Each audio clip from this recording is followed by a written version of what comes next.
Finnegans Wake is the last and most ambitious and most puzzling work of the British writer James Joyce, who of course wrote Dubliners and Ulysses. And if Ulysses is the algebra of literature, then Finnegans Wake is the partial differential equation. Most of us break down at algebra. Few of us aspire to go on to the partial linear differential equation. In some ways, I think it can arguably be said that this is the quintessential work of art, or at least work of literature, of the 20th century.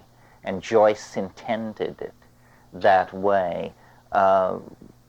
Joseph Campbell called it a staggering allegory of the fall and redemption of mankind. Equally respected critics have called it a surrender to the crossword puzzle portion of the human mind. Mm-hmm. So the main thing about it is that it is linguistically dense. It is dense on every level. It has over 63,000 individual words in it. That's more words than most fictional manuscripts have, words, period. It has over 5,000 characters in it. Ulysses was designed as a kind of, Joyce thought of it as his day book. It follows the peregrinations of an ordinary Dubliner, this is Ulysses, an ordinary Dubliner through the vicissitudes of his day, his struggles to buy some kidneys to fry for breakfast, his chance meeting with his wife's lover, so forth and so on. Fairly straightforward exposition of the techniques of literature that have been perfected in the 20th century, stream of consciousness, so forth and so on, slice of life. Finnegans Wake was designed to be the night book to that day book. So it was conceived of as a dream, and one of the questions that undergraduates are asked to shed ink over is, whose dream is it? And what is this book about? I mean, when you first pick it up, it's absolutely daunting. There doesn't seem to be a way into it. It seems to be barely in English. And the notion, that one could, by spending time with this, tease out characters, plot, literary tension, resolution, this sort of thing, seems fairly unlikely. Actually, it's one of the few things that really repays pouring effort into it. The first 25 pages are incredibly dense, and most people are eliminated somewhere in those first 25 pages, and so never really, it's a language, and you have to gain a facility with it, and you have to cheat. That's the other thing. And there's lots of help cheating because it has spawned a great exegetical literature, all kinds of pale scholars eager to give you the Celtic word lists of Finnegans Wake, or a discussion of the doctrine of the transubstantiation in Finnegans Wake, or so forth and so on. Hundreds of these kinds of doctoral theses in Comp Lit have been ground out over the decades. The reason I'm interested in it, I suppose I should fess up, is because it's two things, clearly. Finnegans Wake is psychedelic, and it is apocalyptic / eschatological. And what I mean by those phrases is, first of all, what I mean by psychedelic is there is no stable point of view. There is no character per se. You never know who is speaking. You have to read into each speech to discover You know, is this King Mark, Anna Livia Pluribel, Humphrey Chimp de Nearwicker, Shem the penman, Sean? Who is it? And identities are not fixed. Those of you who have followed my rap over the years, I'm always raving about how psychedelics dissolve boundaries. Well, Finnegans Wake is as if you had taken the entirety of the last 1,000 years of human history and dissolved all the boundaries. So Queen Mab becomes Mae West. All the personages of pop culture, politics, art, church history, Irish legend, Irish internecine politics are all swirling, changing, merging. Time is not linear. You will find yourself at a recent political rally, then return to the court of this or that Abyssinian emperor or pharaoh. It's like a trip. And the great technique, I was thinking about this as I was thinking about this lecture, the great technique of the 20th century is collage or pastiche. It was originally developed by the Dadaists in Zurich in 1919. Right now it's having a huge resurgence in the form of sampling in pop music. And Joyce was the supreme sampler.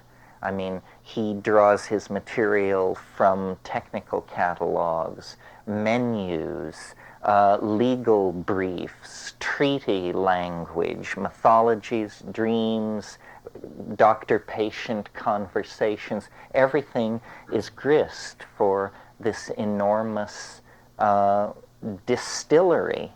And yet, you know, what comes out of this, once you learn the codes and once you learn to play the game, is a Joycean story that all graduates of Ulysses will recognize. I mean, what Joyce was about was an incredible sympathy with common people and an awareness of the dilemma of being a Jew in Irish Ireland, being a devotee of scholasticism in the 20th century, of dislocation and disorientation, of being the cuckolded husband, of being the failed divinity student. All of these characters and themes are familiar. It's quite an amazing accomplishment. There's nothing else like it in literature. It had very little anticipation. The only real anticipator of Joyce in English, I think, is Thomas Nash, who most people have never heard of. Thomas Nash was a contemporary of Shakespeare and wrote a famous, I don't know what that means in such a context, but a novel called it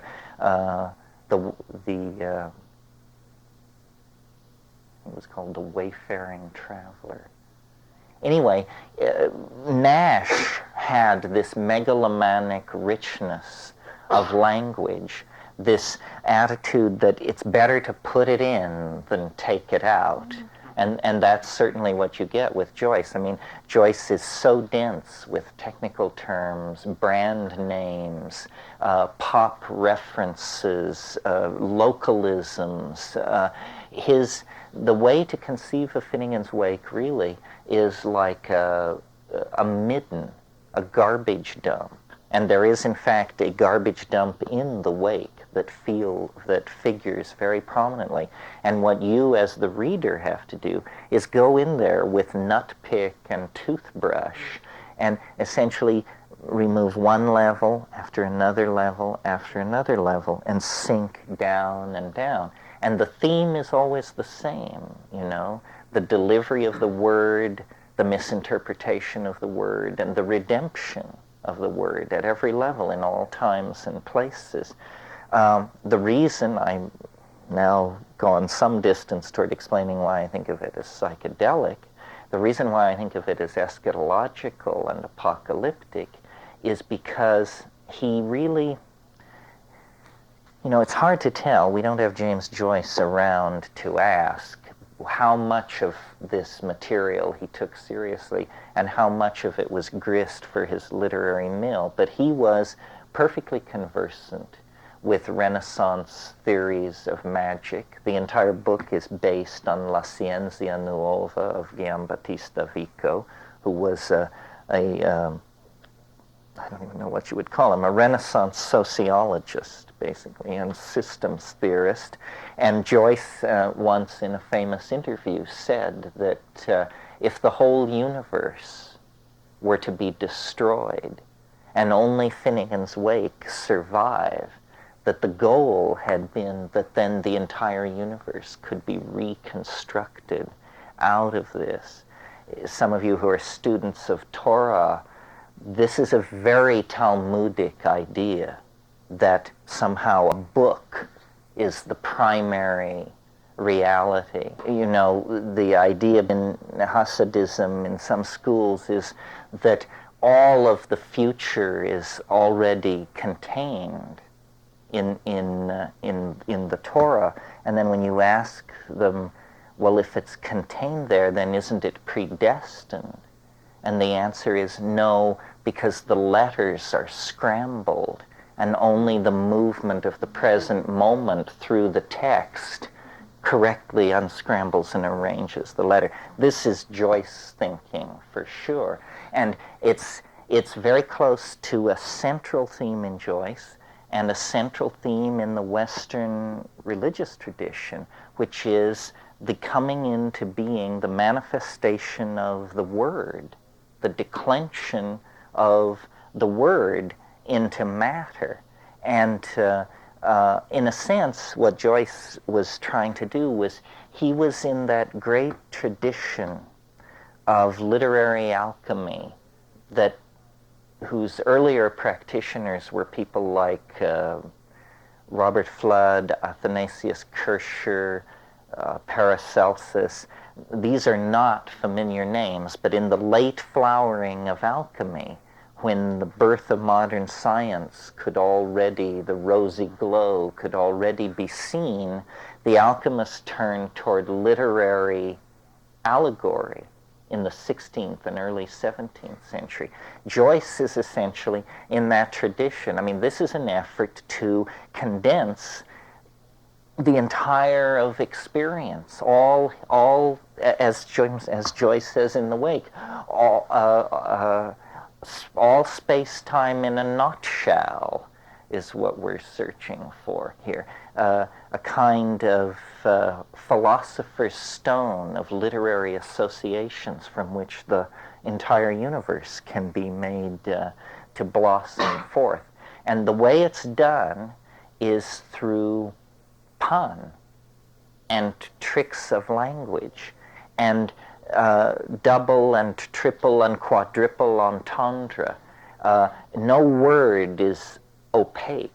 Every word is transparent, and you see through it to older meanings, stranger associations. And as your mind tries to follow these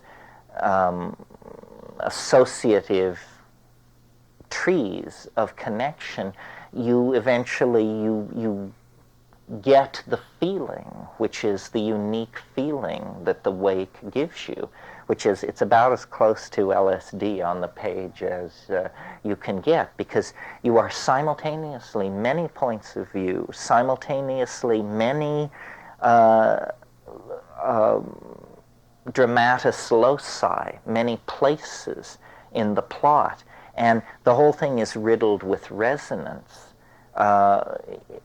You know, a man doing a task on one level is on another level a Greek god completing a task, and on another level some other figure of some more obscure mythology. So really, one thing about Finnegans Wake, it's like a dipstick for your own intelligence. What you bring to it is going to determine what you get out. And if you have read the books which Joyce was familiar with, or if you have armed yourself with such simple things as a Fodor's Guide to Ireland, or a good map of Ireland or a good work of Irish mythology, then it immediately begins to betray its secrets to you. And it's so rich that it's easy to make original discoveries. It's easy to see and understand things which probably have not been seen or understood since James Joyce put it there, because he had this kind of all-inclusive intelligence. Maybe I didn't make clear enough why that, to my mind, is an eschatological phenomena, this production of the Philosopher's Stone. It's because it's about the union of spirit and matter. That's what the Philosopher's Stone is about. And writing a book which aspires to be the seed for a living world is about the union of spirit and matter as well. And the Christian scenario of redemption at the end of profane history is another scenario of transubstantial union of spirit and matter. This seems to be, in fact, the overarching theme of Finnegans Wake and of the 20th century.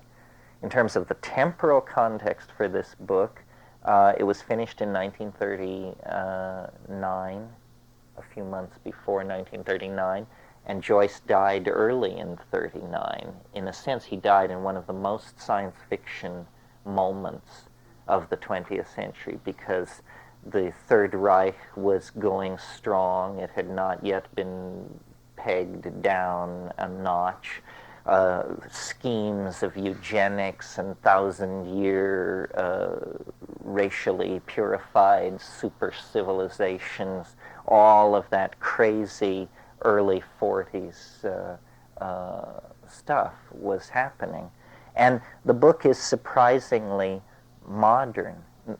Television appears, psychedelic drugs appear, all of these things appear. I mean, presciently, he was some kind of a prophet. And also, he understood the 20th century sufficiently that the part he hadn't yet lived through was as transparent to him as the part that he had. He could see what was coming. Well,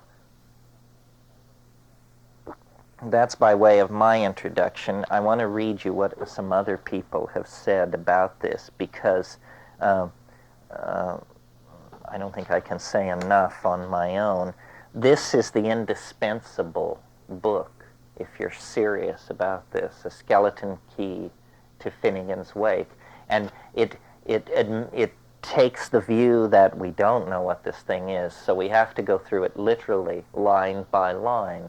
And he tells you the story, and the entire story, in the one-page version, in the 10-page version, and in the 200-page version. And even in the 200-page version, there are sections where Campbell simply reports, the next 5 pages are extremely obscure. Mark it. But this is just a short section.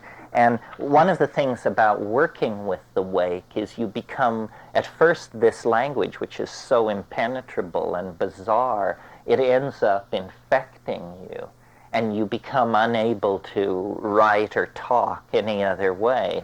So I'll read you some of Campbell's introduction, and I think you will see it's like the Wake itself, except in baby steps. Introduction to a Strange Subject. Running riddle and fluid answer, Finnegans Wake is a mighty allegory of the fall and resurrection of mankind. It is a strange book, a compound of fable, symphony, and nightmare, a monstrous enigma beckoning imperiously from the shadowy pits of sleep.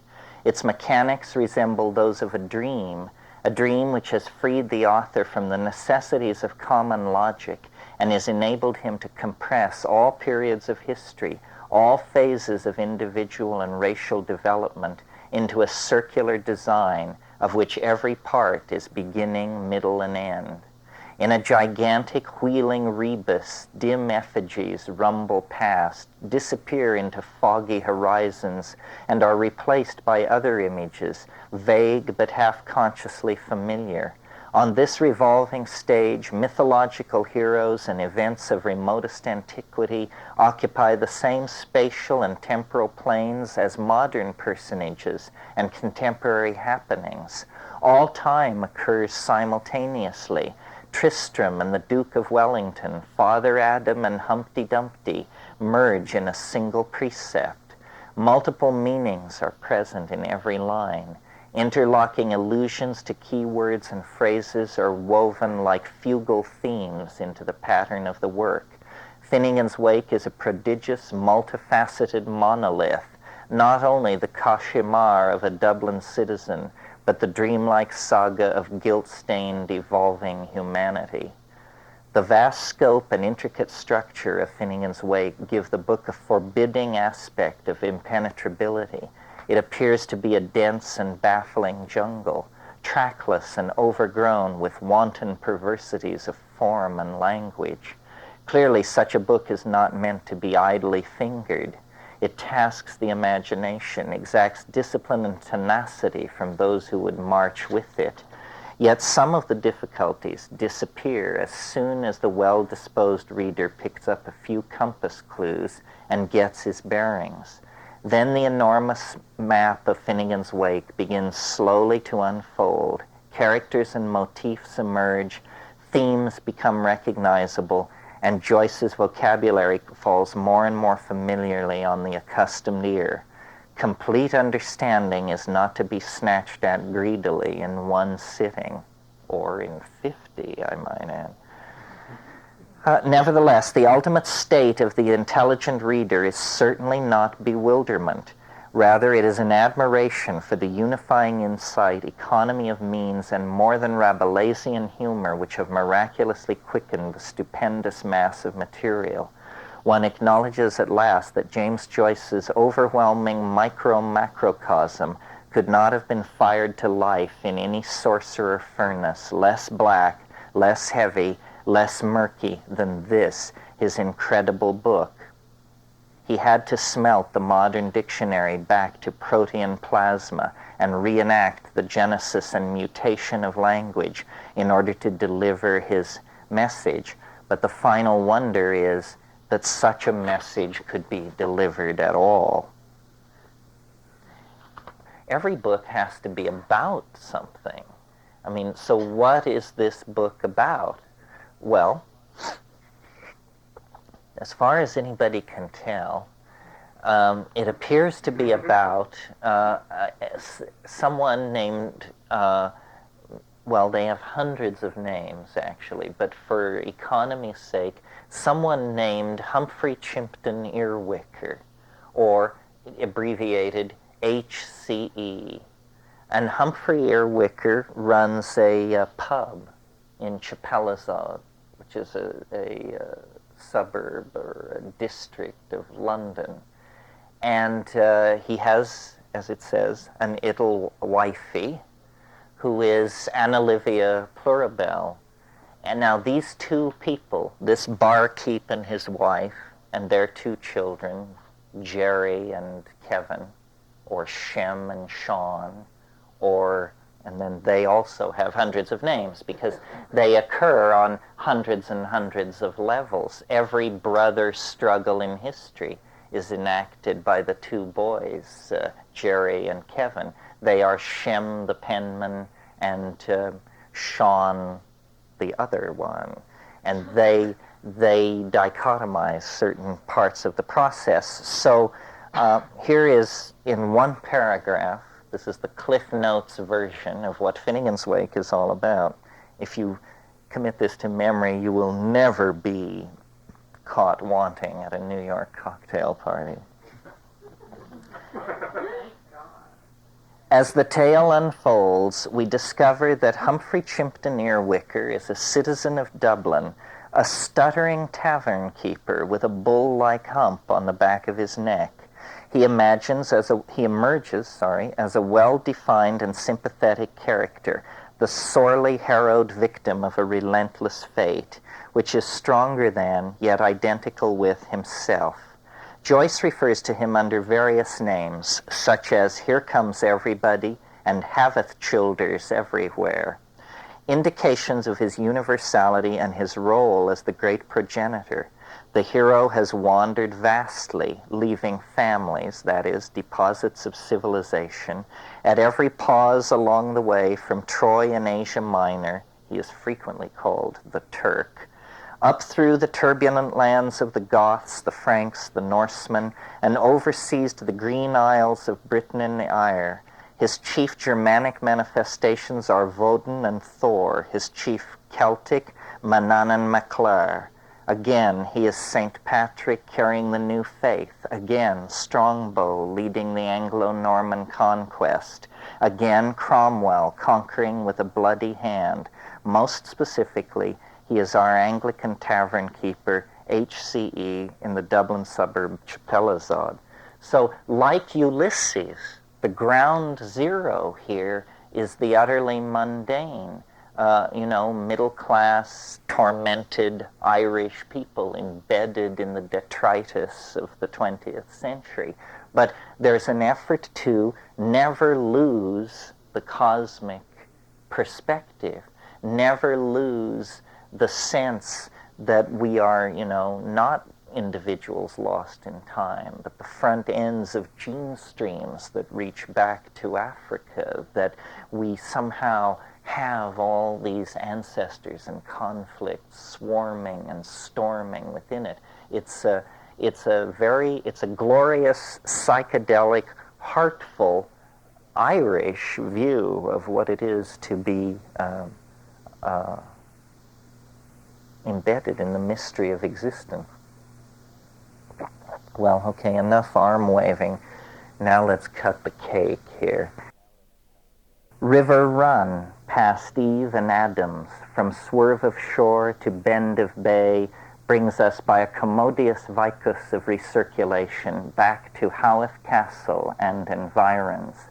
Sir Tristram, the Lord de Amors fra o'er the short sea, had passing corps re-arrived from North Amorica on this side the scraggy isthmus of Europe Minor to welter fight his peninsulate war, nor had Topsawyer's rocks by the stream Oconee exaggerated themselves to Lawrence County gorgios while they went Dublin their mumber all the time, nor a voice from a fire bellowed Misha, Misha to Tart Toff, thou'rt Patrick.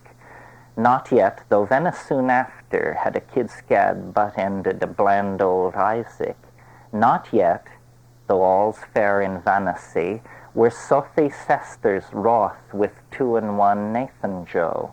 Wrought a peck of Paw's malt had gem or shen brewed by arc light, and Rory end to the Regenbow was to be seen ringsome on the aquaface.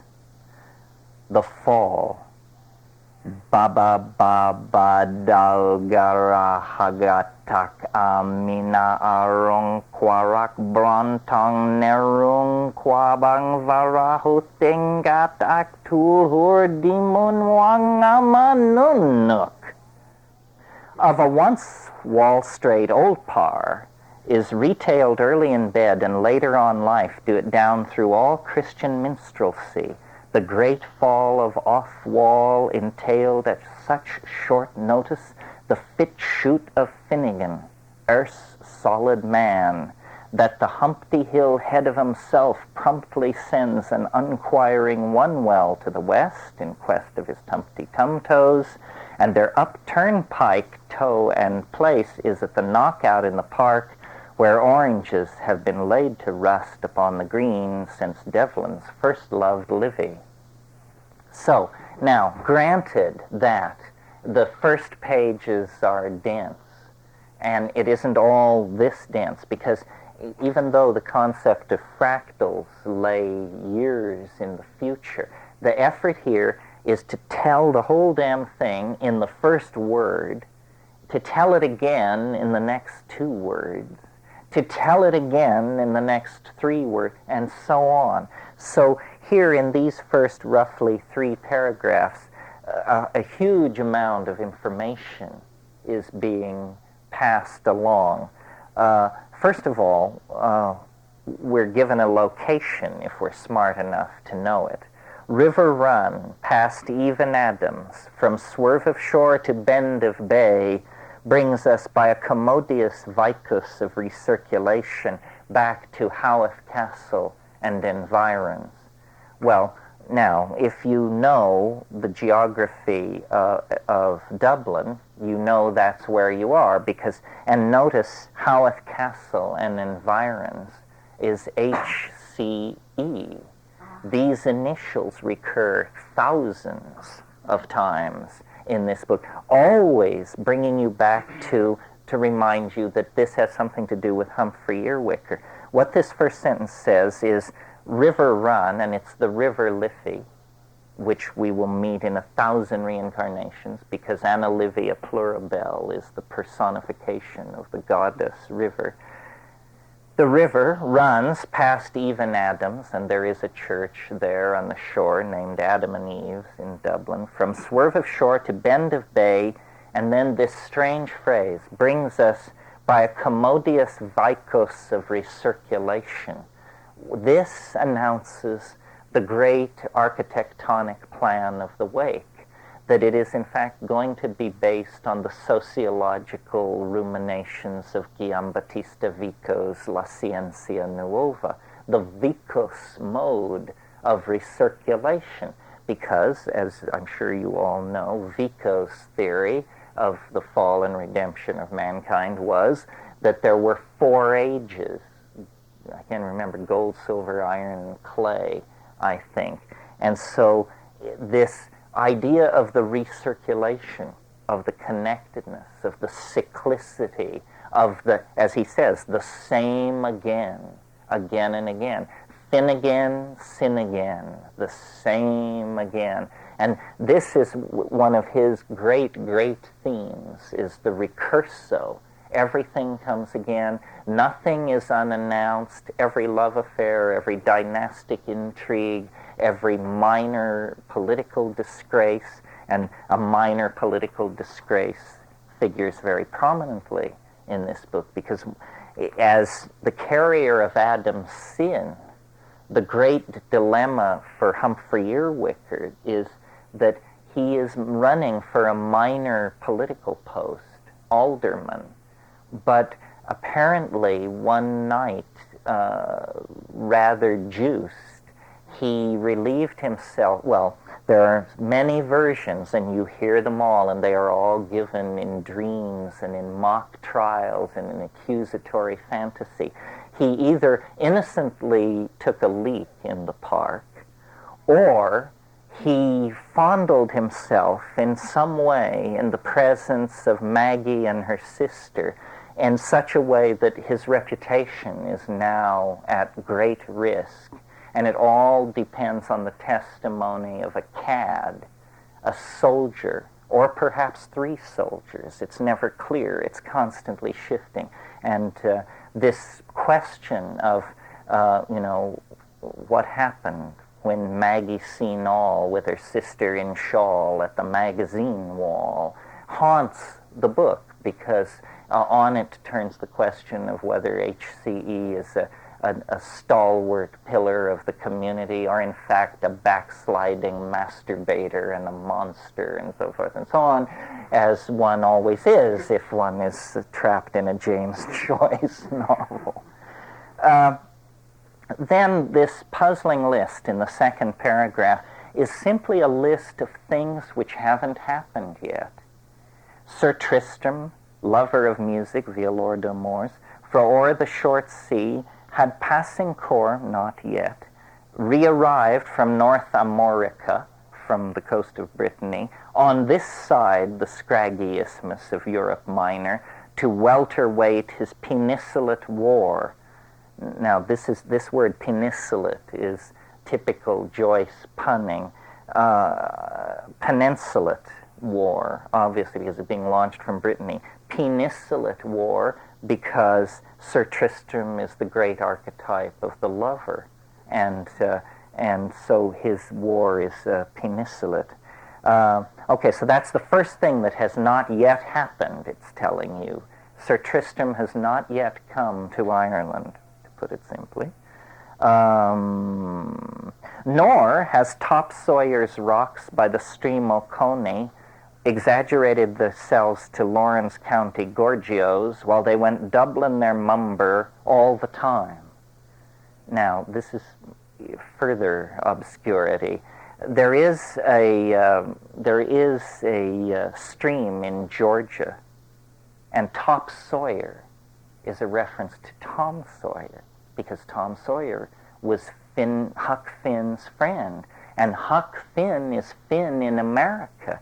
There is a huge amount of Mark Twain that has been poured into these books because of the Huckleberry Finn connection, Finn in the New World. And Top Sawyer's rocks is a reference possibly to testicles and so forth and so on. Every single word, I mean, you can just take a word and go into this and until you exhaust yourself. And then the next thing that has not yet happened, nor a voice from afire bellowed, Misha, Misha, to Tartuffe, thou'rt Petric. Tartuffe is Celtic for thou art baptized. So St. Patrick has not yet baptized in Ireland. Not yet, though venison after.